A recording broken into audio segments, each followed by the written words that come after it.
Guys, এই তো আমি লাল শাক ভাজি করছি।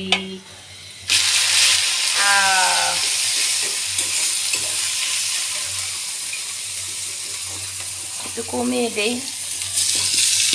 লাল শাকটা সিদ্ধ করে রেখেছি, মানে এখনই সিদ্ধ করে নিলাম। দেখেন কি লাল।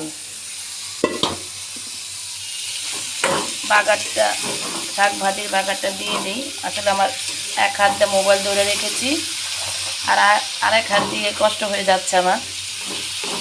যাই হোক, ভিডিও তো আমাকে, আমি যেহেতু কন্টেন্ট বানাই, করতেই হবে। তো আপনাদের একটু গান শোনাই। আমার মনটা গান শোনাতে মানে মন চাইছে। আমার মায়ায় পড়ে যাইবা বন্ধুরে, মায়া হইল ভীষণ যন্ত্রণা। আমার মায়ায় পইরা যাইবা বন্ধুরে, মায়া হইল ভীষণ যন্ত্রণা। কেমন হয়েছে আমার গান আর এই লাল শাক ভাজি?